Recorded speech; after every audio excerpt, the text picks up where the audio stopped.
Good evening friends. दोस्तों, आज 11 दिसंबर Hindi cinema जगत के महानायक श्री अमिताभ बच्चन जी का आज 78th बर्थडे है। आज ये छोटी सी चर्चा जो मैं उनके जन्म दिवस पर आप सबसे साझी कर रहा हूँ, ये कोई प्रशंसा नहीं है, बल्कि ये हमारी ज़िंदगी के साथ जुड़ा हुआ एक अध्याय है जो कि विशेष रूप से मैं आप सबसे साझा कर रहा हूँ। अमिताभ बच्चन, अमिताभ, ये नाम जब ये बच्चा पैदा हुआ 11 अक्टूबर 1942 को, इनकलाब का दौर था और हरिवंश राय बच्चन जी जो इनके पिताश्री हैं, उन्होंने अपने बेटे का नाम इनकलाब रखा। हिंदी साहित्य जगत के शिरोमणि कवि सुमित्रानंद पंत इनके घर आए हुए थे, तो उन्होंने उनके बेटे का नाम बदलकर इनकलाब से अमिताभ रख दिया। अमिताभ शब्द के मायने हैं कि ऐसी आभा, ऐसा प्रकाश जो कभी समाप्त ना हो। 50 साल से अधिक की उम्र में मैंने ये महसूस किया कि जब से हमने होश संभाला है, अमिताभ लगातार पर्दे के ऊपर छाए हुए हैं। वाकई वो प्रकाश जो है वो कम नहीं पड़ा, चाहे वो छोटा पर्दा था, चाहे ये वो बड़ा पर्दा है। तो नाम जो है, सबसे पहले मैं नाम को लेना चाहूँगा कि ये नाम का हमारी ज़िंदगी में कई बार कितनी इम्पोर्टेंस होती है, क्योंकि नाम एक संत तबीयत कवि ने रखा तो अपने आप में एक नाम ही जो है वो कितनी गहरी छाप छोड़ गया। अब बात करते हैं बच्चन की। तो शायद बहुत कम लोगों को ये पता होगा कि Bachchan is not any caste. Bachchan कोई कास्ट ही नहीं है। इनकी जो असली जाति थी वो श्रीवास्तव लगता है। नाम हरिवंश राय श्रीवास्तव था, लेकिन उनको प्यार से उनके गांव में इलाहाबाद के पास प्रतापगढ़ जिले के एक पट्टी गांव में इनका जन्म हुआ था, तो उनको बच्चन बच्चन कहकर बुलाते थे। बच्चन का अर्थ होता है बच्चा। तो उन्होंने श्रीवास्तव हटाकर अपने नाम के साथ पक्का वो शब्द जो था वो जोड़ लिया, बच्चन। सो ये आपकी जनरल नॉलेज का दूसरा पार्ट कि Bachchan is not any caste, ये एक इसके मायने हैं बच्चा। तो हरिवंश राय बच्चन जी जो कि हिंदी साहित्य के एक बहुत बड़े शिरोमणि कवि हुए हैं। शायद मेरी ज़िंदगी के जो सबसे बेहतरीन हिंदी के कवि हैं उनमें नंबर 1 पे मैं हरिवंश राय बच्चन जी को ही लेता हूँ, क्योंकि जब मैंने होश संभाला था तो मैंने हरिवंश राय बच्चन जी की कविताएं मैं अक्सर गाया करता था। और हरिवंश राय बच्चन जी की जो काव्य है, उनकी कविताएं हैं, उनकी खासियत ये है कि उनको बहुत आराम से गाया जा सकता है, बहुत अच्छे तरीके से गाया जा सकता है। जैसे उनकी एक कविता है, हमारे हिंदी के सिलेबस में भी आती है कि हो जाए ना पथ में रात कहीं, मंजिल भी तो है दूर नहीं, ये सोच थका दिन का पंथी भी, जल्दी जल्दी चलता है दिन, जल्दी जल्दी ढलता है। तो इसको मैं बहुत गाकर जो था वो बोला करता था कक्षा में भी। इनकी और कविताएं भी हुई हैं। तुम गा दो मेरा गान अमर हो जाए, मेरे वरण वरण विशृंखल चरण चरण भरमाए, गूंज गूंज कर मिटने वाले मैंने गीत बनाए, कूक हो गई हुक गगन की, कोकिल के कंठों पर तुम गा दो मेरा गाना अमर हो जाए। तो इनकी कविताओं को मैंने अक्सर अपने ढंग से ही ट्यून बनाकर जो था वो गाया करता था। और इनकी काव्य की खासियत है, पूरी मधुशाला जो इनकी है उसको गाकर बोला जा सकता है। बड़े रसपूर्ण कवि हुए हैं। और तीसरी बात जो कि मैं आपकी जीके में, जनरल नॉलेज में इजाफा कर रहा हूँ, वो ये है कि शायद हिंदुस्तान में बसने वाली एक बहुत बड़ी पढ़ी लिखी पीढ़ी भी जो होगी शायद उनको ये लगता होगा कि हरिवंश राय बच्चन जो हैं वो हिंदी के अध्यापक या हिंदी के प्रोफेसर रहे होंगे, लेकिन ये आपकी धारणा गलत हो जाएगी, क्योंकि हरिवंश राय बच्चन इंग्लिश के प्रोफेसर थे। उन्होंने इंग्लिश लिटरेचर जो था वो पढ़ा था, उसमें डॉक्टरेट जो थी वो की थी। तो कितनी हैरानी वाली बात है।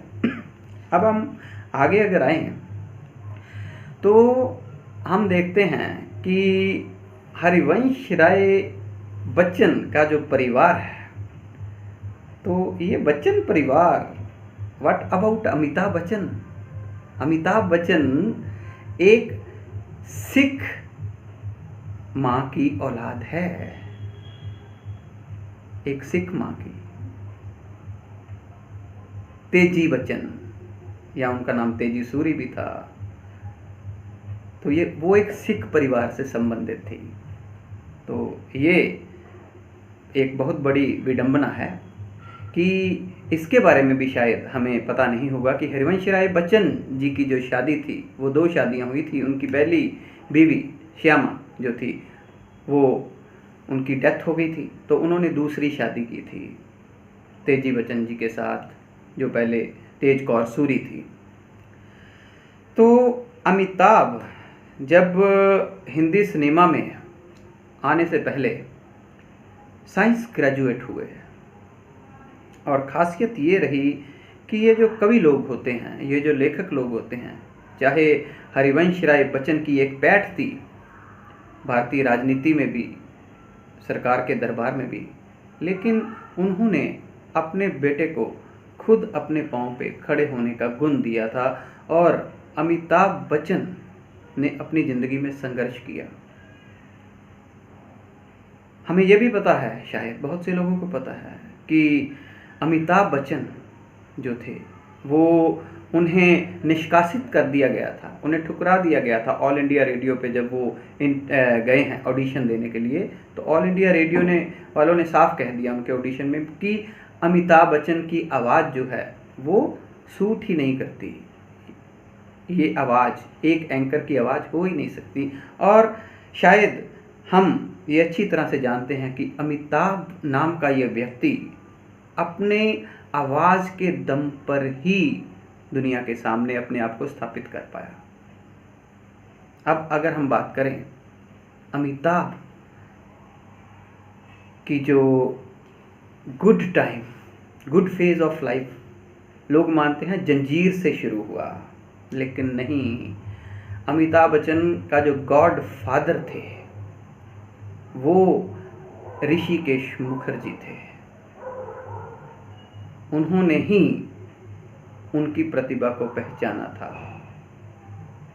आनंद में बाबू मोशाय बनाकर, और उसके बाद नमक हराम में। तो अमिताभ अपनी ज़िंदगी में फिसलते भी रहे और खड़े भी होते रहे। लेकिन जो विषय मैं आपसे साझा करने जा रहा हूँ उसके बारे में अगर मैं बात करूँ तो मैं यही कहना चाहूँगा कि हेरिडिटरी काउंट करती है, कि जैसा ब्लड होता है, जैसे माँ बाप होते हैं, कई बार औलाद जो है वो वैसे ही गुण लेकर आगे आती है। केवल रूप रंग से ही नहीं बल्कि बौद्धिकता के स्तर पर भी जो संतान होती है उनमें माँ बाप के गुण होते हैं। लेकिन सबसे बड़ी बात ये होती है कि बौद्धिकता या गुण या प्रतिभा ये परवान कैसे चढ़ती है। तो दोस्तों, प्रतिभा अगर परवान चढ़ती है तो उसके लिए एक वातावरण बहुत ज़रूरी होता है, जिसे हम एनवायरनमेंट कहते हैं। अमिताभ वाज लकी क्योंकि उसके फादर जो थे, he was one of the greatest poet. He was lucky because उनकी जो मदर थी तेजी, वो मंच की गायिका भी थी और अदाकारा भी थी, उसको वो गुण मिले। लेकिन हमारे समाज में बहुत से ऐसे बच्चे हैं जो बहुत गुणी होते हैं, बहुत प्रतिभाशाली होते हैं, लेकिन उन्हें वो एनवायरनमेंट नहीं मिलता।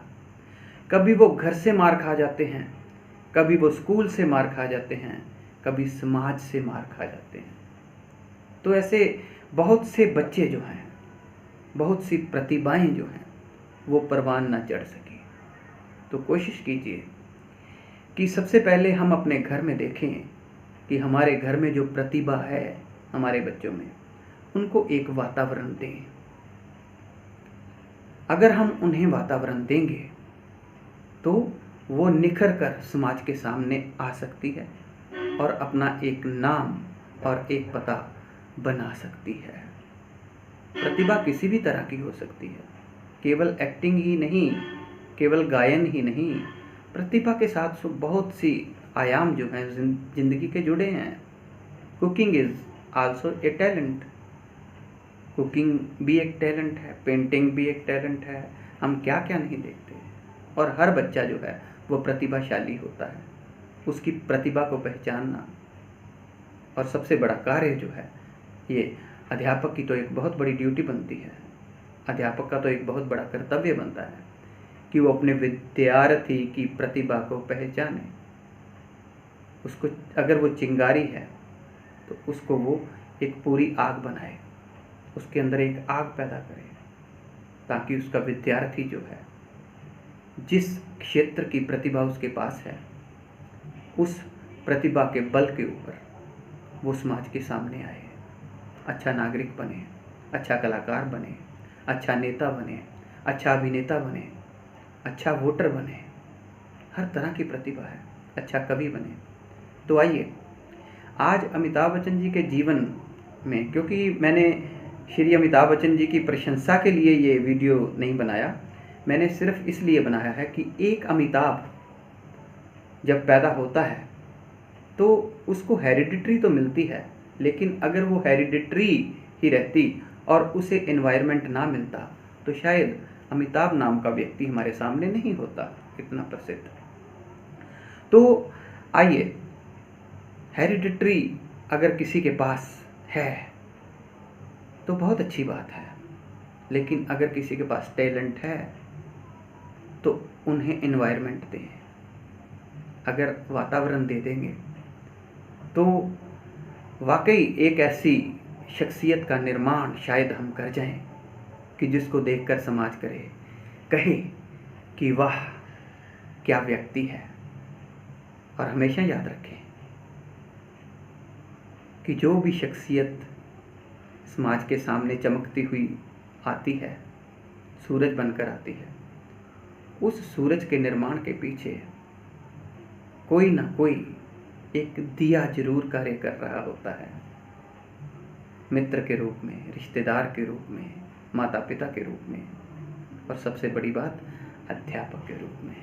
तो मुझे उम्मीद है कि आप सबको श्री अमिताभ बच्चन जी के इस 78वें जन्मदिवस के ऊपर जो मैंने विचार आपके साथ साझे किए हैं वो आपको पसंद आए होंगे।